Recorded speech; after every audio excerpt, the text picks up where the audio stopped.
Kishu అనేటటువంటి వ్యక్తి తన కొడుకును పిలిచి, అయ్యా, మనకున్నటువంటి గాడిదలు తప్పిపోయాయి కాబట్టి నువ్వు వెళ్ళి ఆ గాడిదలను తీసుకొనిరా లేదా వెతుక్కొనిరా.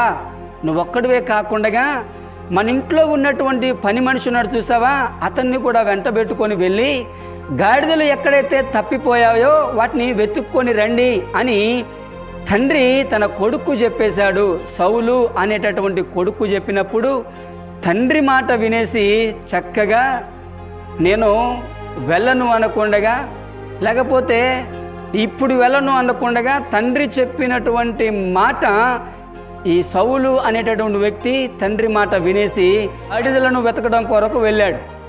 ఎక్కువగా సంపద ఏదైనా ఉన్నది అంటే గాడిదలు, గొర్రెలు, ఎద్దులు, పశువులు, ఇలాంటివన్నీ కూడా అప్పట్లో ఉన్నటువంటి సంపద.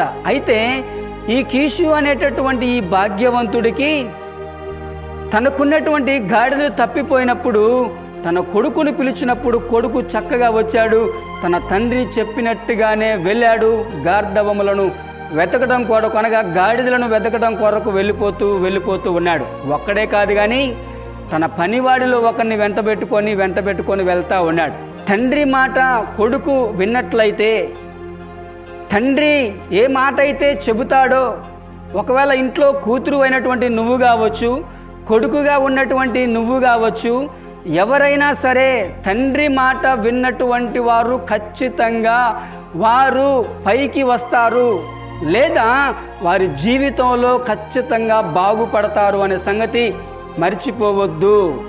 ఇదిగో వాక్యాన్ని వింటున్నటువంటి ప్రియ తండ్రి, కొడుకుగా నువ్వు ఉన్నట్లయితే లేదా నీ ఇంట్లో పెద్ద కొడుకుగా నువ్వు ఉన్నట్లయితే, చిన్న కొడుకుగా నువ్వు ఉన్నట్లయితే లేదా బిడ్డగా నువ్వు ఉన్నట్లయితే, ఏ తల్లి కూడా ఏ తండ్రి కూడా ఏ కొడుకైనా సరే, కడుపున పుట్టినటువంటి కొడుకు ఎవరైనా సరే పాడైపోవాలని ఏ తల్లి ఏ తండ్రి కూడా కోరుకోరు. నీ తల్లి నీ తండ్రి ఎందుకు నిన్ను విడిచిపెట్టారో, ఎందుకు నిన్ను చూసి నిన్ను కన్నటువంటి తల్లి తండ్రులు గనక బాధపడుతూ ఉన్నట్లయితే ఖచ్చితంగా ఆలోచించుకోవలసినటువంటి విషయము ఉన్నది. నీ తల్లి నిన్ను బట్టి చిరాకు పడుతూ ఉన్నా, నీ తండ్రి నిన్ను బట్టి చిరాకు పడుతూ ఉన్నా, ఖచ్చితంగా ఏ తల్లి అయినా ఏ తండ్రి అయినా సరే చెప్పిన మాట విననప్పుడే కొడుకు పైన కోపాన్ని ప్రదర్శిస్తూ ఉంటారు, బిడ్డ పైన కోపాన్ని ప్రదర్శిస్తూ ఉంటారు. ఈరోజు వాక్యాన్ని వినైనా మళ్ళీ చెబుతా ఉన్నా, ఏ తల్లి కూడా ఏ తండ్రి కూడా కడుపున పుట్టినటువంటి బిడ్డలను శపించరు లేదా కడుపున పుట్టినటువంటి బిడ్డలు ఏ తల్లి కూడా ఏ తండ్రి కూడా ఇబ్బందుల మధ్యలో వెళుతూ ఉన్నప్పుడు వాళ్ళ కడుపు మంట మండి నీకు ఎంతో కొంత సహాయం చేయాలని చూస్తూ ఉంటారు తప్ప, నువ్వెంత పనికి మాలినటువంటి వ్యక్తివే అయినా, ఎంత మంచి చెప్పినా వినటువంటి వ్యక్తివే అయినా, ఈరోజు వాక్యాన్ని వింటూ ఉన్నప్పుడు నీకు నువ్వే జ్ఞాపకం తెచ్చుకోవాలి. ఏమన్నా తెలుసా, ఎందుకు నా తల్లి నన్ను చూస్తే ఓర్చుకోలేకపోతా ఉంది, లేదా ఎందుకు నేను నా తండ్రి కళ్ళ ముందు పడితే నన్ను ఎందుకు ఓర్చుకోలేకపోతున్నాడు, నా తప్పు ఏమైనా ఉందా? ఖచ్చితంగా ఈరోజు వాక్యాన్ని వింటున్నటువంటి నీవు తండ్రి కొడుకు బాగుపడాలనే చూస్తూ ఉంటాడు. కాబట్టి నీకు నువ్వే పరీక్షించుకుంటే మంచిది. నీ తల్లి కాడికి నీ తండ్రి కాడికి నిన్ను అధికంగా ప్రేమించి, నీ తల్లి కాడికి నీ తండ్రి కాడికి నిన్ను అధికంగా బాగుపడాలి అని కోరుకునేటటువంటి వారు ఎవ్వరూ ఉండరు అనే సంగతి మర్చిపోవద్దు. ఇక్కడ కీషు అనేటటువంటి ఇతను తన కొడుకుతో చెప్పేశాడు, అయ్యా, ఇంట్లో ఉన్నటువంటి గాడిదలు పోయాయా, వెళ్ళు అనగానే ఎదురు మాట్లాడకుండగా తండ్రి మాట విని చక్కగా తన పని మనుషుల్లో ఒకళ్ళని తీసుకొని వెళ్ళిపోయాడు. వెళ్ళిపోతూ ఉన్నాడు. ఎక్కడ దొరుకుతాయా అని తన కొడుకు సౌలు అనేటటువంటి వ్యక్తి వెతుకుతూ వెళ్తా ఉన్నాడు. వెతికి అలసిపోయినటువంటి సందర్భంలో అతను అంటా ఉన్నాడు, గాడిదల కొరకు వెతుకుతూ ఉన్నాడు. వెతుకుతూ ఉన్న తర్వాత ఎంతగా దొరకపోయేసరికి ఈ సౌలు అంటా ఉన్నాడు తన పని మనిషితో, నా తండ్రి నా కోసమే వెతుకుతూ ఉంటాడు, పోయినటువంటి గాడిదల కాడికి నా కోసం ఎక్కువగా బాధపడుతూ ఉంటాడు, కాబట్టి మనం ఇంటికి వెళ్దామని చెప్పేసి అని తన పని మనిషితో చెబుతాడు. వింటున్నారా? కొడుకేమో తండ్రి చెప్పినటువంటి మాట విని వెళ్ళేశాడు. మళ్ళీ కొడుకు తన తండ్రి కోసం ఆలోచన చేస్తూ ఉన్నాడు.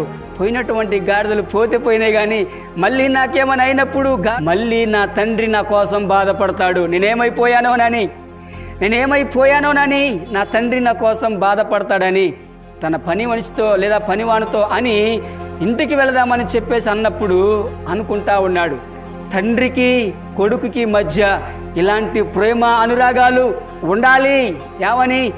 తండ్రి చెప్పినటువంటి మాట ఖచ్చితంగా కొడుకు వినాలి. కొడుకు కూడా నా తండ్రి నా కోసం ఏదైతే ఈ తప్పిపోయినటువంటి ఈ గాడిదల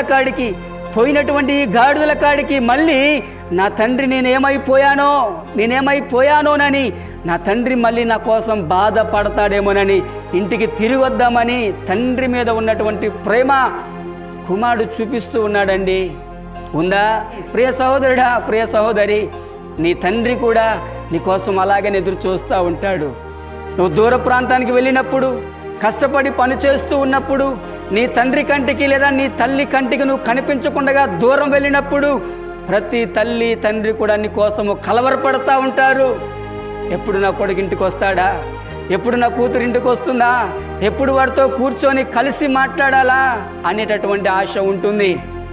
కాబట్టి ప్రభువు పేట మనవి చేసి చెబుతా ఉన్నా, ఏంటో తెలుసా? ఇదిగో సౌలు లాగానే నువ్వు కూడా ఆలోచించాలి. ఏమని? నా కోసము నా తండ్రి ఎదురు చూస్తున్నాడేమో, నా కోసం ఒకవేళ నా తండ్రి నాకేదైనా అయిందేమో, నా కోసం ఆలోచన చేసి నా తండ్రి ఏమైనా అయిపోతాడేమో అనేటటువంటి ఆలోచన నీ తండ్రి మీద నీకుంటే ఎంత బాగుంటుంది. కాబట్టి ఈరోజు విన్నటువంటి వాక్యాన్ని బట్టి నీ తండ్రి కోసం నువ్వు ఖచ్చితంగా ఆలోచన చేయాలి. నీ కుటుంబంలో ఉన్నటువంటి తల్లి కోసము ఆలోచన చేయాలి. వారు ఏమైపోతున్నారు, లేదా నా కోసం బాధపడుతున్నారా, నా కోసం చింతిస్తున్నారా, నేనేమైపోయానో అని వారు బాధపడతారు. ఖచ్చితంగా నీ కోసం ఏడుస్తూ ఉంటారు. కాబట్టి తండ్రి మనస్సును తల్లి మనస్సును అర్థం చేసుకొని వారి కోసం నువ్వు ప్రాకులాడితే ఖచ్చితంగా నువ్వు దీవించబడతావు అనే సంగతి మర్చిపోవద్దు.